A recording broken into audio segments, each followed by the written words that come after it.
ان الله لا ينظر الى صوركم ولا الى اموالکم. الله د ستاسو شکلونو ته نه ګوري، الله د ستاسو مالونو ته نه ګوري چې پلان کې څومره ښایسته صحتمند طاقتور دی جمیل او حسین دی، پلان کې څنګه څومره جایداد دی او مال دی دولت دی، ولكن ينظر الى قلوبكم واعمالكم. الله د ستاسو زړونو ته ګوري او الله ستاسو اعمال ته ګوري چې ستا په عمل کې څومره اخلاص دی او ستا د عمل د چا دپاره دی. په دې وجه باندې تاسو وګورئ تبت یدا ابي لهب وتب. تاسو کې کم خلک چې د سیرت سره او د تاریخ سره د هیستوري سره تعلق ساتي، هغه ته به دا خبره پته وي چې ابو لهب د شکل او صورت نه ډېر ښایسته، سور او سپینو ډېر ښایسته. لهب ویل کېږي د اورغې شغلې ته، سوروالي ته وایي. دته به یې دا ډېر د ښایستهوالي د وجې نه وي. قوم یې هم ډېر اوچت دی، د نبي علیه صلات وسلام سکت ره دی او په دنیا کې ټول نه ښایسته قوم دا د نبي علیه صلات وسلام دی. قوم باندې هم ښایسته دی، اوچت دی، په شکل او صورت باندې هم ښایسته دی. والله قرآن کې څه وایي؟ تبت یدا ابي لهب وتب ما اغنى عنه ماله وما کسب. الله وایي تبا دې شي لاسونه دواړه د ابو لهب، تر قیامته پورې خلک ورته بددعا کوي د ابو لهب دې دواړه لاسونه تبا شي. نه ولا مال فایده ورکړه نه ولا ګټې فایده ورکړه. زر ده چې الله وي اور ته به یې داخل کړه او ښځه د هغه چې هغه لرګي به یې راغونډول.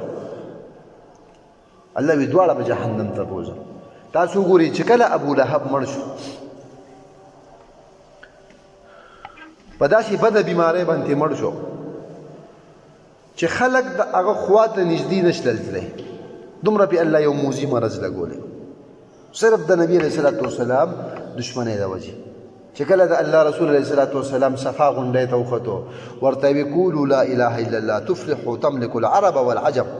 لا اله الا الله اقرار وکړئ، خپله عقیده د دې مطابق جوړه کړئ، الله رب العالمین به تاسو کامیاب کړي او د عربو د عجمو بادشاه به شئ. دی ورته وایي الهذا تبا لك یا محمد الهذا جمعتنا. تباش ای محمد تا د دې دپاره موږ جمع کړي یو دلته.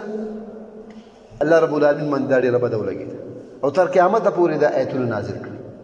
وایي د ده بچو خپل بچیو هغه نوکران یې ونیول ځکه خپل بچو خښولی نه شو. او دا د شرم خبره دا د شرم خبرې چې سړی خپل د پلار اخري رسومات دا په ښایسته طریقې سره ونه کوي. بیا خو عربو په دې قوم اوچتو نو دوی هغه خفګان د دوی هغه مړي به هم ډېر په اوچته طریقه باندې ښخېدو. خو نوکرانو ته یې پیسې ورکړې، په پیسو به هغوی ورلخپو ته پړی واچوو په راښکو او یو کندې ته یې ارتاو کړو، د پاسه یې پرې کاڼي ویشتل په یې کاڼو کې پټ کړو. دا صرف د دې وجې نه. او بل طرف ته تاسو وګورئ بلال رضی الله تعالی عنه چې د شکل نه تور دی، نسب یې نه دی معلوم، بابا ته یې وګوره بلال ابن رباح د پلار نوم یې دی او د بلال رضی الله تعالی نوم دی، هغه بلال دی. نبي علیه صلات وسلام ورته ای بلاله ته څه عمل کوې؟ ما په جنت کې را روان وم، خپل روان دي زما کشار او د خپو. ما تپوس وکړو د جبریل امین نه چې دا څوک دی؟ ما ته یې وویل چې د الله رسوله دا بلال دی.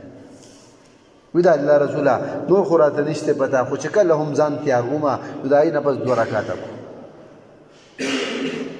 نو دی وجه باندې الا بالتقوا، په تقوا سره ورې د انسان په رنګ او روپ سره، شکل او صورت سره، صحتمندۍ سره او مال سره د نه مخکې کېږي. دا خبره یاد ساتئ.